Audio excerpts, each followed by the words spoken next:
माय माऊली नमस्कार. 18 पुराणातील एक पुराण श्री गरुड पुराण महात्म्य कथासार अभिवाचन करत आहे. सर्वप्रथम मृत व्यक्तीस मृत आत्म्यास शांती लाभो. भाग 4. ओम श्री परमात्मने नमः. अध्याय 40. रत्नाची उत्पत्ती कशी झाली व हिऱ्याची फरक. सुत सांगतात, आता रत्नाख्यान ऐका. फार पूर्वी कोणी एकेकाळी बल नावाचा एक असुर होता. त्याने इंद्रासकडे सर्व देवांना जिंकले होते. तेव्हा देवाने एक मोठा यज्ञ केला. बलापाशी जाऊन त्याने यज्ञ पशु व्हावे असे आश्वासन त्याच्याकडून मिळवले. मग वचन पाळण्याकरिता तो देवांच्या स्वाधीन झाला. तेव्हा आपल्याच वचनामुळे त्याचा बळी झाला होता. त्या पुण्याईचा प्रभावामुळे त्याचे शरीर अत्यंत पवित्र बनत गेले. त्याचा परिणाम म्हणून त्याच्या सर्व शरीरातील प्रत्येक कणापासून रत्न उत्पन्न झाली. त्या रत्नाच्या योगाने जगावर फार उपकार झाले. यज्ञाच्या अंती त्याचा देह विमानातून नेला जात असताना अतिप्रचंड वेगामुळे त्या देहाचे तुकडे झाले व ते सर्वत्र विखरून पडले व जेथे जेथे पडले तेथे रत्नाच्या खाणी बनल्या. ती रत्ने अनेक जातीची असून विविध प्रकारच्या गुणधर्माने युक्त होय. त्या रत्नामध्ये हिरा, व्रज, मोती, पद्मराग, पाचू, नीलम, वैडूर्य, पुष्कराज, माणिक, स्फटिक अशा नावाची रत्ने. अभ्यासू विद्वानांनी त्यांची सर्व प्रकारे पारख केली. त्याप्रमाणे त्यांना नावे दिली. रत्नात सुद्धा अशुभ फळे देणारी रत्ने असू शकतात, म्हणून नीट पारखून रत्न घेऊ आहे. शुद्ध रत्न खरेदी करावी अशी पारख करणाऱ्यांना रत्नपारखी म्हणतात. व्रज अर्थात हिरा सर्वात श्रेष्ठ. तेव्हा प्रथम त्याच्याविषयी जाणून घेऊ. हिऱ्याची उत्पत्ती बलासुराच्या हाडापासून झाली. हिऱ्याच्या खाणी मुख्यत्वे करून हिमाचल, वेना नदीचा काठ, मातंग, सौराष्ट्र, प्रौंडेश, कलिंग, खोसल प्रांत, सौवीर देश या 8 प्रांतात. हिमालयात सापडणारा हिरा गुलाबी, वेणेकाठचा मोतिया, सौवीर देशीचा आकाशी, सौराष्ट्रातील तांबूस, कलिंग प्रांतीचा सोनेरी, कोसलमधला पिवळा, प्रौंडेशीचा ढगासारखा, तर मालंग देशाचा पिवळसर. हिरव्या रंगाच्या हिऱ्यात विष्णू, पांढऱ्या हिऱ्यात वरुण, पिवळ्या हिऱ्यात इंद्र, मंग पिंगट हिऱ्यात अग्नी, काळ्या सावळ्या हिऱ्यात यम, तांबूस हिऱ्यात मरुत या देवाचा वास करतो. हिरा हा निर्दोष असावा. राजाने तसेच 4ही वर्णाच्या लोकांनी कोणत्या जातीचे हिरे वापरावे याविषयी काही संकेत आहे. पण सर्वसाधारणपणे हिरा निष्कळंक असावा. त्याचे पैलू टोकदार असावे.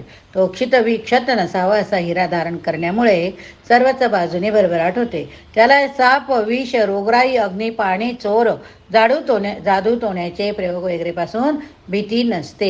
उत्कृष्ट हिऱ्याचे एक प्रमुख लक्षण म्हणजे असा हिरा पाण्यात न बुडता पृष्ठभागावर तरंगतो. हिरा अन्य रत्नांना, धातूंना कापू शकतो, परंतु हिरा दुसऱ्या हिऱ्याशिवाय कशानेही भंग पाहू शकत नाही. तज्ज्ञ कारागीर जे असतात ते लोह, पुष्कराज, गोमेद, वैडूर्य, स्फटिक, अन्य काचांपासून नकली म्हणजे बनावट हिरे तयार करता. तेव्हा हिरा घेतेवेळी चांगल्या जाणकार अशा पारखी माणसाच्या सल्ल्याने घ्यावा. आणखी एक वैशिष्ट्य असं की सर्व जातीच्या रत्नात फक्त हिऱ्याहून निघणारे किरणे वरच्या दिशेने जाणारी अर्थात ऊर्ध्वगामी असतात. भाग 41. मोत्याच्या जाती व त्याची फरक. मोत्याची उत्पत्ती हत्तीचे गंडस्थळ, मेघ, डुक्कर, शंख, मासा, साप, शिंपले, बांबू यापासून होते. त्यातही शिंपल्यातून उत्पन्न होणारे मोती जास्त प्रमाणात सापडतात. बांबू, हत्ती, मासे, शंख, डुक्कर यापासून जे मोती मिळतात ते तसे निस्तेज असतात, तरी त्यांना मंगलकारक मानतात. विद्वानांनी मोत्याच्या 8 जाती सांगितल्या असून त्यात सुद्धा शंख व हत्ती यांच्यापासून मिळणारे मोती कनिष्ठ मानले आहेत. शंखापासून मिळणारे मोती फिकट रंगाचे असतात, तर हत्तीपासून मिळणारे मोती पिवळे धमक असतात.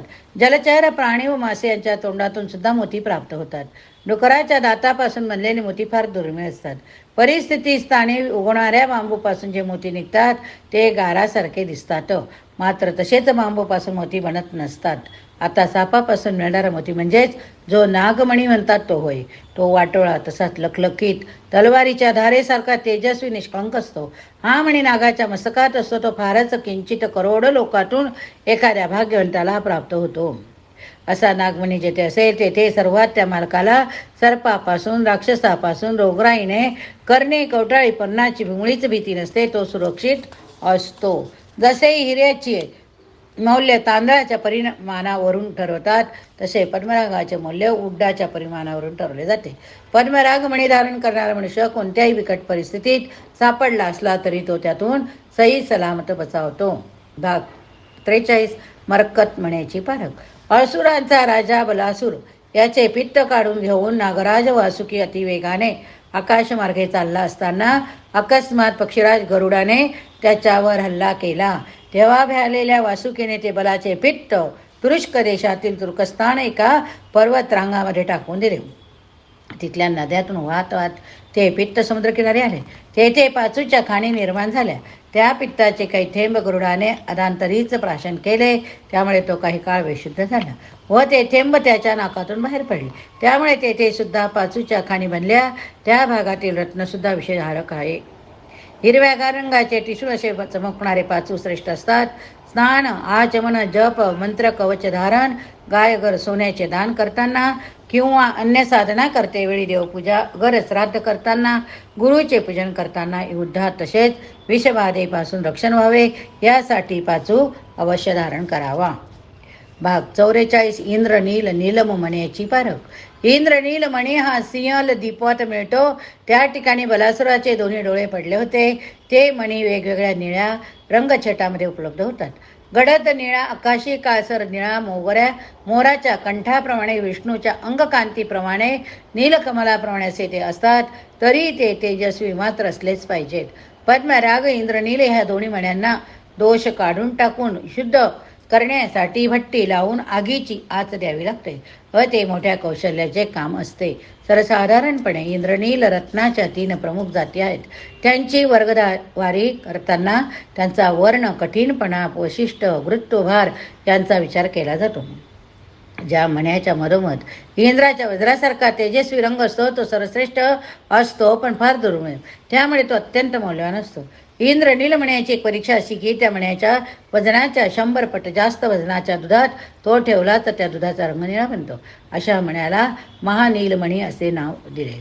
नीलमचे वजन करतेवेळी सोन्याप्रमाणे 80 रती करावे. भाग 45. वैडूर्य रत्नाची पारख.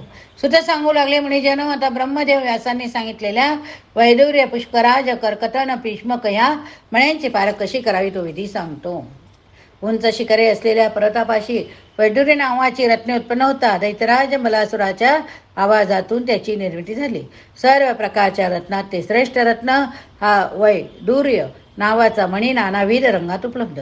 अत्यंत निर्दोष असा वैडूर्य धारण करणाऱ्यास परमभाग्यात चढवतो, पण जर तो दोषपूर्ण असला तर धारकास नाशकारक होतो. याकरिता कोणत्याही मण्याची कसून पारख केली फार महत्त्वाचे. अति निर्दोष अशा वैडूर्य मण्याची किंमत फार इंद्रनील मण्याच्या किमतीपेक्षा 6 पटीने जास्त. म्हणून स्पर्श, तेज, विशिष्ट गुरुत्व, आकार अशा सर्व प्रकारे पारख करणे फार जरुरीचे. याच कारणामुळे मण्याच्या किमतीमध्ये फरक पडत जातो. समुद्र काठच्या मण्याचा एवढी किंमत इतर जागी सापडणाऱ्या मण्यांना मिळत नसते. भाग 46. इतर रत्नाची पारख. दैत्यप्रमाणे बलासुराच्या कातडीपासून हिमालयात पिवळसर रंगाची पुष्कराग रत्ने बनवली. जर त्याचा वर्ण लालसर सेंद्रिय असला तर त्याला कौकंटक म्हटले जाते. बलाच्या नखापासून कर्केटक मणी, तनमणी उत्पन्न झाले. हा मणी रोगाचा नाश करतो, त्याशिवाय कलीचे दोष घालवून वंश विस्तार करणारा असतो. भीष्मक नावाच्या रत्नाची उत्पत्ती बलासुराच्या वीर्यातून हिमालयाच्या उत्तरेकडील भागात झाली. हे रत्न धारण करणाऱ्यास अन्य स्वापदापासून भीती नसते. ते रत्न विषनाशक असून जर त्या रत्नाची कंठी घालून श्राद्ध केले तर पितरांची दीर्घकालपर्यंत तृप्ती होते. बलाच्या बाहूपासून बनलेले पूलक मणी धारण करणाऱ्याच्या घरी धनधान्याची रेलचेल होते, मंगलकार्य होत राहतात. बलाच्या इतर अवयवापासून रुधिराक्ष रत्ने बनली ती ऐश्वर्यदायक असतात. दैत्य राजाच्या चरबीतून कावेरीचा तीर, विंध्य पर्वत, तातरे देश, चीन, नेपाळ या भागात स्फटिक बनले. त्या राक्षसाच्या तडी शेषनागाने भारतवर्षाच्या दक्षिण भागात केरळपर्यंत विखरून टाकले व त्या जागी विद्रुप नावाची रत्ने मिळतात. त्यांचा रंग सशाच्या रक्तासारखा, गुंजासारख्या, जास्वंदीच्या फुलासारखा असावा. विष नाश करणे हा त्याचा गुण असतो. विशेष. अध्याय 47. तीर्थस्थानाचा महिमा आपण बघूया. सुत शौनकांना सांगतात, आता मी सर्व तीर्थांचा महिमा सांगतो. गंगा नदी सर्वश्रेष्ठ तीर्थ नदी. ती जरी फार मोठ्या भूप्रदेशावर वाहत जाते तरी हरिद्वार, प्रयाग, गंगासागर या ठिकाणी तिचे महत्त्व काही वेगळे. प्रयाग ही मृतात्म्यांना मुक्ती देणारे फार मोठे तीर्थ. या ठिकाणी जे स्नान करून पितरांकरिता श्राद्ध पिंडदान करतात त्यांना इष्टफळ मिळते. वाराणसी हे सुद्धा श्रेष्ठ तीर्थ. या क्षेत्रात हर या हुवायतांचा वास. कुरुक्षेत्र आणखी एक थोर क्षेत्र असून तेथे दानधर्म जरूर करावा. प्रभास नावाच्या तीर्थाच्या ठिकाणी भगवान सोमनाथ आहे. त्याप्रमाणे भोग मोक्ष देणारी द्वारका, पूर्वेकडे पुण्यपावनी सरस्वती अशी 7 तीर्थ सप्त सारस्वत म्हणून प्रसिद्ध. केदार तीर्थ हे पापविनाशी असून संबलन तीर्थ हे तसेच. बद्रिकाश्रम तीर्थात भगवान नरनारायण हे क्षेत्र मुक्तिदायक. तीर्थ व्यतिरिक्त श्वेतद्वीप, मायापुरी, नमेशारण्य, पुष्कर, अयोध्या, चित्रकूट, गोमती, विनायक, रामगिरी, कांची, तुंगभद्रा, श्रीशैलम, सेतुबंध, रामेश्वर, कार्तिकेय, भृगुतुंगू, कामतीर्थ, अमरकंटक, उज्जैन, कुब्जक अशी तीर्थ होय. शिवाय कुब्जात्मक, कालसर्पी, कामद, महाकेशी, कावेरी, चंद्रभागा, विपाशा, मथुरा, शोण अशी कित्येक महातीर्थ. या सर्व तीर्थाच्या ठिकाणी केलेले स्नान, दान वगैरे धर्मकृत्य, श्राद्धविधी अक्षय होता. आसमात कामरूप तीर्थाची स्वामीने कामाक्षी, पृंडवर्धन तीर्थाचा स्वामी भवनान कार्तिकेय. शिवाय अनेक नद्या, पर्वते, देवी सवतांचे वास्तव्य असल्या कारणाने पुण्यतीर्थ.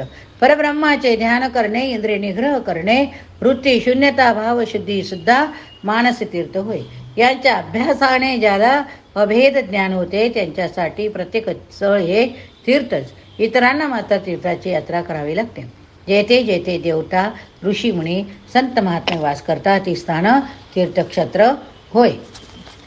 गंगा, द्वार, कुशावर्त, विंध्य पर्वत, निलगिरी, कनखल या महातीर्थात स्नान केल्यामुळे पुनर्जन्म प्राप्त होत नाही. भाग 48 गया महात्म्य. ब्रह्मदेव व्यासादिकांना म्हणाले, पूर्वी एकेकाळी गय नावाचा एक महापराक्रमी दैत्य होऊन गेला. कोणत्या नावाचा? गय नावाचा. त्याच्या उग्र तपश्चर्येमुळे त्रिभुवन घाबरले.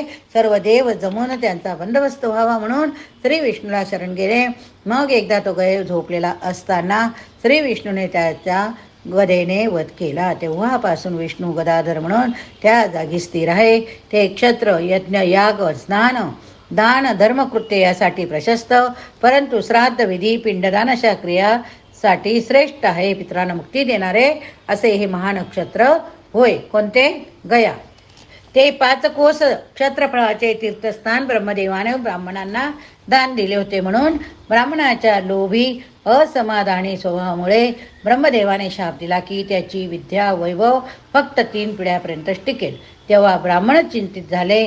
त्यांनी विनंती केली. मग ब्रह्माने शाप दिला की गयेमध्ये श्राद्ध केल्याने पितरांना गती मिळून त्यांना ब्रह्मलोकात स्नान मिळेल. मग ते श्राद्धविधी करणारे लोक ब्रह्मदेवाची पूजा करतील, ब्राह्मणाची योग्य ती संभावना करतील. गया तीर्थाचा विस्तार 5 कोसाचा. ती जी पुण्यकृत्ये केली जातात त्यांचे प्रतिफळ अनेक पटीत मिळते. 1 ब्रह्मसाक्षात्कार, 2 कुरुक्षेत्री निवास, 3 गोठ्यात आलेले मरण, 4 गयेत केलेले श्राद्ध या 4 गोष्टी मुक्तिदायक आहेत. गयेमध्ये अनेक शुभ फलदायक तीर्थ. त्या सर्वात गया शिरश्रेष्ठ, त्यातही फल्गु तीर्थ हे सर्वोत्तम श्रेष्ठ होय. 49 भाग. गयेतील तीर्थाचे विशेष महत्त्व.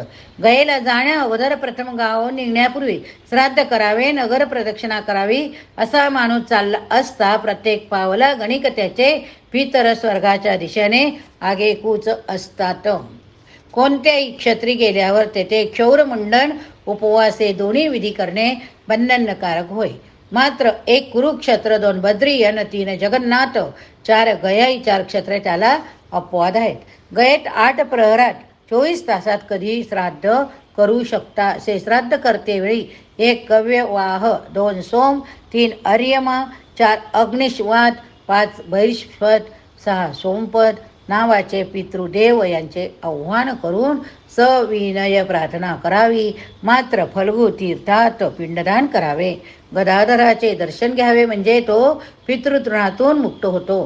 दुसऱ्या दिवशी धर्मान्य मतंगवापी असे येथे जावे, पिंडदान करावे. नंतर कूप, यूप येथे तसे सर्व विधी करावे. तिसऱ्या दिवशी गृहप्रचार तीर्थावर विधी करावे. चौथ्या दिवशी फल्गू व्यास देहिमुख पंचाग्नी परत्रय ही तीर्थे श्राद्ध करावी. पाचव्या दिवशी गदालोल तीर्थ स्नान करावे. एका वाण्याने पिशाच्याने विनवले म्हणून गयेमध्ये पिंडदान केल्यामुळे ते पिशाच्य तर मुक्त झाले, परंतु त्याचे सर्व पितर मुक्ती गेले, त्याचा वंश विस्तार वाढला, अशी ही कथा होती. पुढे मृत्यू पावल्यानंतर तो विशाला नगरीत राजपुत्र म्हणून जन्मला. पुढे तो गयेत पिंडदान करून स्वतः अंतकाळी उत्तम गतीला गेला. भाग 50. गयेमधली आणखी काही स्थानं. गयेमध्ये पिंडदान करण्यापूर्वी सुरुवातीला त्याने प्रेतशिला तीर्थस्नान करून अस्मात् कुले मृता एच मंत्राने वरुणा नदीच्या पाण्याने पिंड द्यावे. त्यामुळे जे नाना विश्वकारणाने मृत्यू पावलेले पितर असतात त्या सर्वांचा उद्धार होतो. त्याशिवाय मुंडपुष्टगिरी, अरविंदगिरी, क्रोचपाद वगैरे श्रेष्ठ स्थान होय. या क्षेत्रामध्ये आदिदेव भगवान गदाधर अर्थात विष्णूचे वास्तव्य असून त्याची सर्व उपचारपूर्वक यथासांग पूजा केली तर पूजन करणारा सर्व प्रकारे सुखसंपन्न होतो. नंतरही अनेक उच्च जन्म प्राप्त होऊन तो मोक्षाला जातो.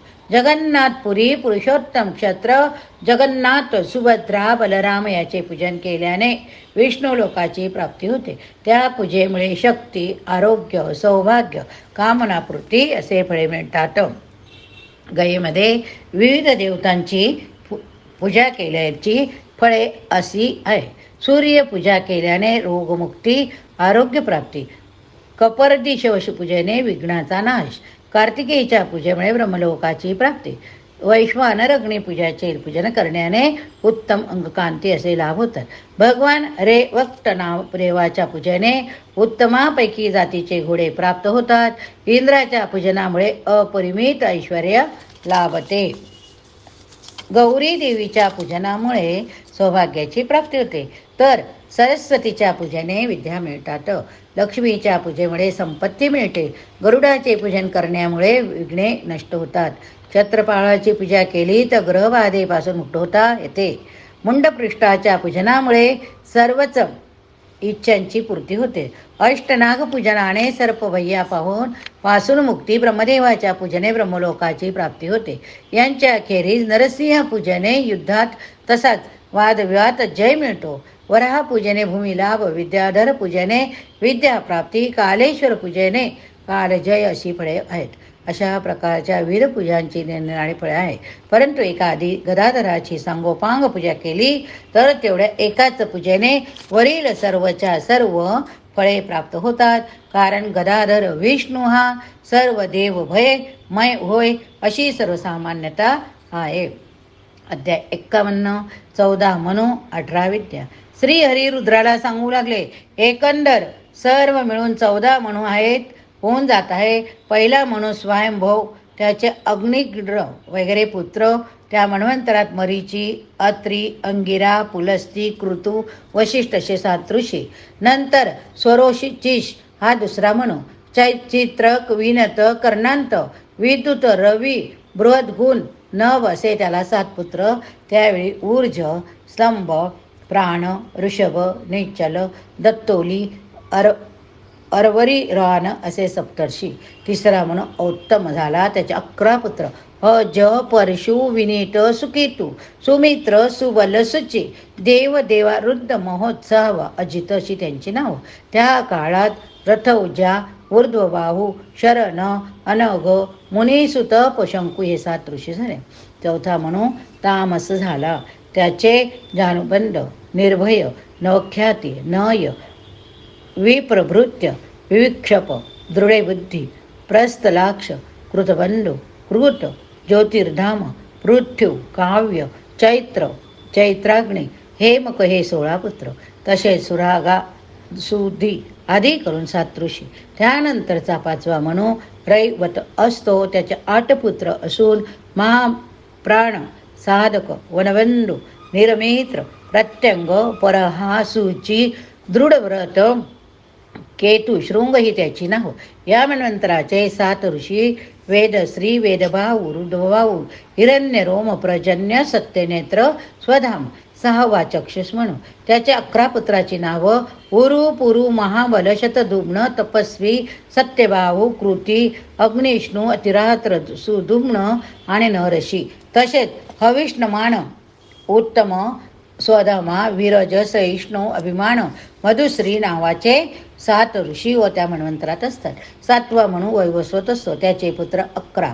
त्यांची नावं इक्षाकू नाभाग दृष्ट शर्यती निर्शंत पांसू नव नेदिष्ट करोष पुरुष गृग्ण सुदुम्न असून अग्नी अत्रि वैशिष्ट जमदग्नी कश्यप गौतम भारद्वाज विश्वामित्र 7 ऋषी. सध्या हे मन्वंतर सुरू आहे. पुढे 8वं म्हणू सावर्णी.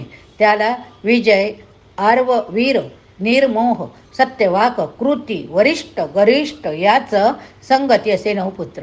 या काळात अश्वत्थामा कृपाचार्य व्यास गालव दीप्तिमान ऋष शृंग परशुराम असे 7 ऋषी. 9वा म्हणू दक्ष सावर्णी असेल. त्याच्या 8 पुत्र असून त्याची नावं धृतिकेतू दीप्तिकेतू पंचहस्त निरामय ऋतुस्रवा बृहद्दुम्न रुचिक बृहद्गुण असी. तेव्हा मेध तिथी धृती सवस वसु ज्योतिष्मान हव्य कव्य विभू हे 7 ऋषी.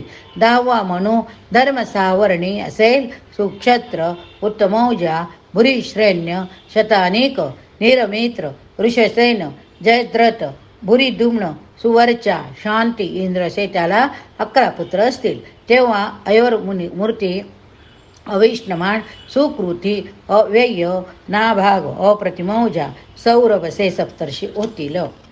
रुद्र सावर्णी 11 असेल. त्याचे सर्व त्रग सुशर्मा देवानिक पुरु गुरु क्षत्रवर्ण दृष्टेशु आद्रक पुत्र नावाचे 8 मुले. तेव्हा विष्णुमान विश्व वरुण विश्व विस्तर विष्णू अग्नितेज हे सप्तर्षी. 12व्या मनुचे नाव दक्ष सावर्णी.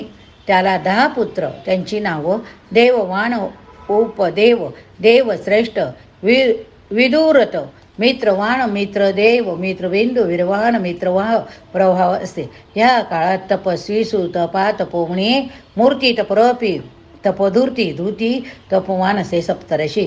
13वा म्हणू गौच.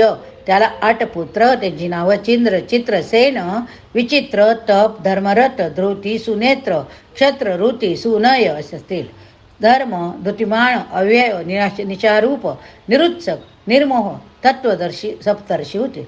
14वा शेवटचा म्हणू भौत्य होईल. त्याच्या 11 पुत्रांची नावं उरु गंभीर दुष्ट तरस्वी ग्राह अभिमानी प्रवीर जिष्णू सक्रंदन तेजस्वी दुर्लभ अशी.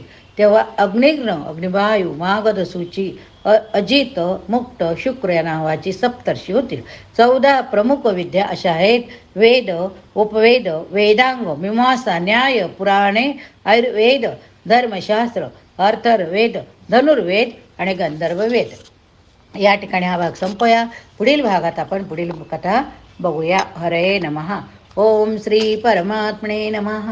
पुराणं गारुडं पुण्यं पवित्रं पापनाशनं शृण्वन्तां कामनापूरं श्रोतव्यं सर्वदेवैः.